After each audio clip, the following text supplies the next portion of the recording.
Grashros, a series about the Cro-Magnon period of humankind, the time of hunting and gathering, and getting killed by colossal titans.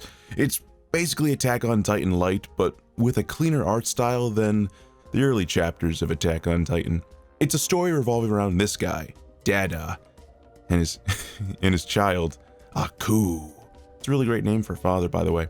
Anyway, Jack Sparrow's son here was born on a blood moon, which means that bad stuff will happen to the clan unless they kill the thing.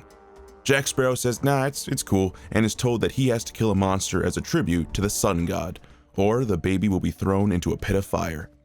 Lo and behold, our main character lives up to expectations, and he proclaims that this newborn child, born on a blood moon, will be the one to defeat destiny.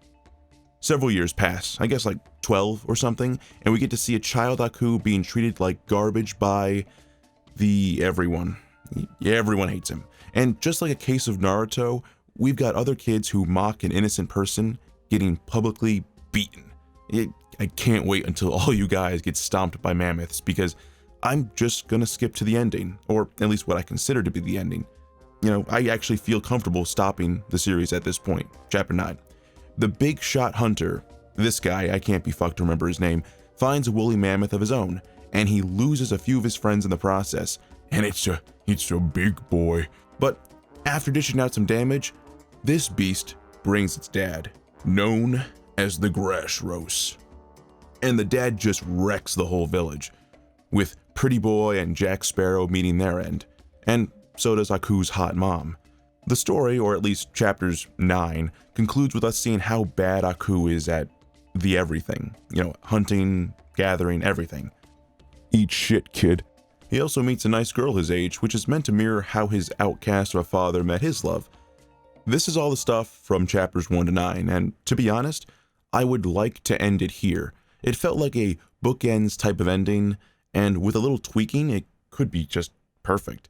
Your village lost to nature, but humans, as a species, keep moving forward.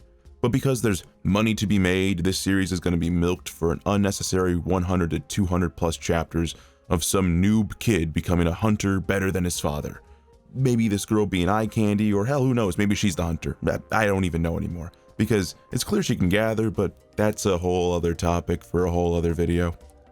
At the end of the day, what did I think of this manga?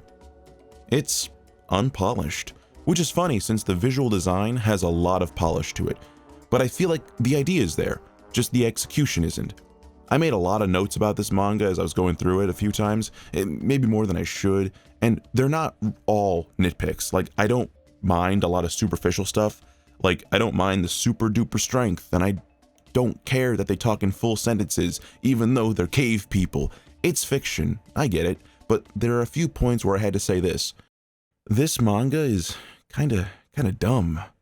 Like, the old man leader, he's this spiritual guy who foretold all of the bad stuff that happens in chapter 9, right?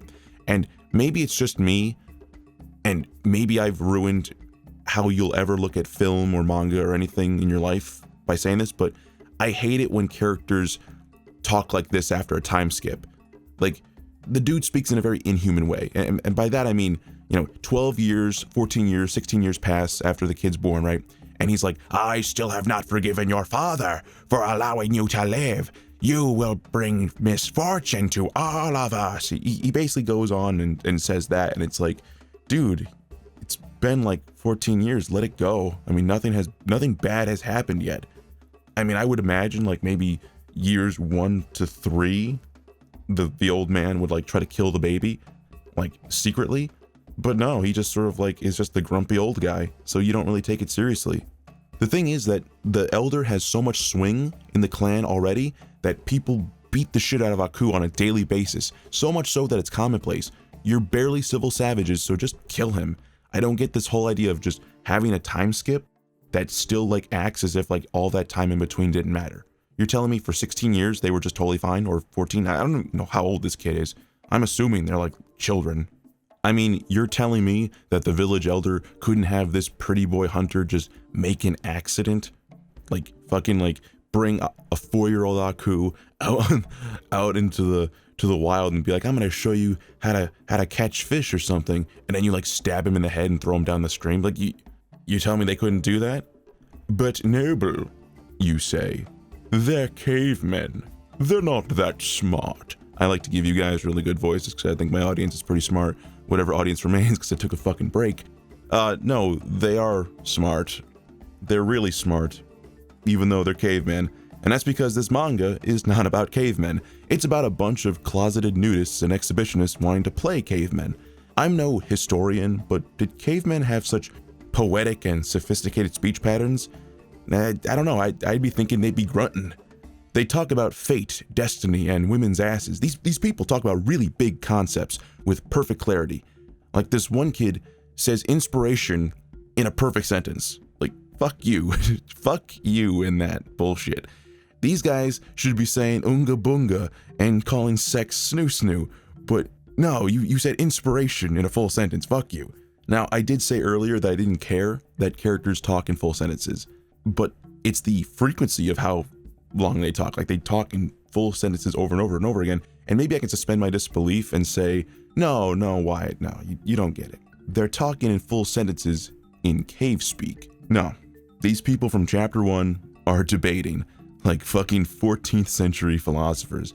I was honestly waiting for the twist. Like, no, it's just a bunch of dudes dressing up like cavemen, but no, it's 100% serious. We've got people losing their eyes, people being crushed, and others being burned alive. Like, it escalated quickly. I don't know what this one was. I kind of wanted to make a quick, like, tangential point about the stupid faces. It really was just another note on them. Mainly with Jack Sparrow and this old guy here, there was really, like, it just took me out of it. Like, I don't know why their facial expressions really bother me. It just took me out of the scene. Like, I know it's the nitpickiest of a nitpick, but I legit just couldn't ignore it. I had to make a full note on it.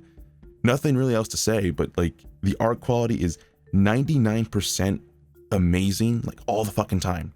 And then you have this 1% where the facial expressions are supposed to be comedic, and it's weird. I don't know if that's your form of humor. Like, Attack on Titan does this thing too, where they try to make characters' faces look funny, but it just looks really, like, nightmarish. Like, there's this, I'll try to find it. It's an image of Armin from Attack on Titan, and he's like, it's one of those scenes where people are talking back and forth, and Armin makes an offhand joke, and it's like, he smiles awkwardly, but it's like horrific how he's drawn. I'll find it. I like the idea of Grashros, maybe because Attack on Titan did it already, and the concept, just that alone, of humanity fighting monsters bigger than itself will always be cool. I mean, one of my favorite games of all time is called Monster Hunter, but I feel like I won't really like this series going forward. We already got to see the Ultimate Hunter in the Ultimate Battle, like Aku's dad, the most physically fit and acrobatic dude ever. He just gets owned, even when he had a numbers advantage with this guy. So now what? Are we gonna see this weak-ass beta male kid become better than these two guys combined? And one thing I probably am extrapolating too much, but he has blonde hair, or at least fair hair. You know, him having blonde hair, which is a recessive trait, coupled with his inability to hunt even the smallest of game, heavily implies he's beta, and he will either always be beta or he needs to believe it to not be beta. It's like the Naruto syndrome I mentioned earlier. Or is this manga really going to surprise me with an intelligent main character? You know, a character who uses his brain instead of brawn to overcome adversity, since we had the most alpha men possible lose a 2v1. I don't know, maybe Aku will learn to use traps and his terrain to his advantage. I don't know, if it's the former, you know, he has to level up and become stronger than his dad, I'll just stop reading, because if it's the latter, I'll stick around. That sounds cool to me. I like intelligent characters that make really, really good moves, not just fucking super brawn, beat the monster or whatever. I don't know. I'm not sure if you guys care about a number system for reviews, but if I had to give it a score, I'd give it a 6 out of 10. It's above average, it has incredible art, and the idea is great, but I feel like it's executed poorly, or at least clunky, with really, really weird, inhuman dialogue. And, you know, the plot's very straightforward. That's a positive for it. I don't want cave stories to be so in-depth, but, you know, that might be a negative for some people, but it's a positive for me. If you want to curb your thirst for more Attack on Titan, this is a good thing to read. I wouldn't say it's an alternative, but it's something. Let's hope these mammoths aren't shifters. Now that would be stupid. Alright, so I wanted to transition to my update aspect of this video. It's the reason I didn't really give like a closer, but I know I've been away from YouTube for a while. I've got a new job that demands 12 hours of my life, and League of Legends and Monster Hunter are one hell of a drug. And I've been trying to find a way to make an interesting retrospective on Bennett the Sage, and that's been kind of a pain in the ass. More videos will be out in the future, I promise. I just took a light reprieve. I know a month or two off the internet is not healthy for a growing YouTube channel, but I still love all you guys. I feel like reviewing A Trail of Blood next. I've got some words about that series, and I would like to review some other Berserk arcs, since a lot of people like that video. As for my Samurai Jack stuff, it's kinda dead until I kind of get more interested to it, because the format was just me regurgitating the same, like telling you the plot and then doing it again, and it wasn't until I did the Doug Walker retrospective that I realized that saying the whole plot in chronological order is kinda lame, and it's putting more work on yourself for no reason. I've watched a bunch of other reviewers, and I've learned that, you know, you don't have to do that. You don't have to say every single thing about the plot, because in some ways that's a crutch, and also you learn in school not to fucking do that. It's plagiarism, but you know, YouTube's a video, so rules are all over the place. As for the noble trope, I will be finding some tropes to talk about. I think Grashros has an interesting few that I could talk about, like expendable parents, specifically mothers. But yeah, I'm the type of guy who gets a lot of ideas, but because of ADHD or whatever, I just mulligan on a lot of them. And right there, like mulligan, I would love to do like deck profiles for Magic the Gathering, but because I have so many fucking like small ideas, like I get to the point where it's like, oh, I don't want to do that. No. And really, I like reviewing stuff more than anything else, because I get to bitch and complain about it or praise something. I really like doing that, so I gotta get some focus and just do reviews and trope reviews and see where I go from there. You know, find my niche. And I think this break allowed me to reevaluate what I really want to do. And I also like retrospectives. I like talking about things chronologically, but like, you know, doing that in like a research essay type of way. This is me just talking about something that I liked, or liked above average. Anyway, and I gotta work on my formatting for videos. So I think a review on A Trail of Blood would be nice, but I was also thinking about doing like the Lost Children arc of Berserk, because that was kind of good, or maybe just doing the whole Golden Age thing. I don't know. I'm kind of like torn on a few topics, but if I just throw a dart, you know, at one of them, you know, that's what I'll do.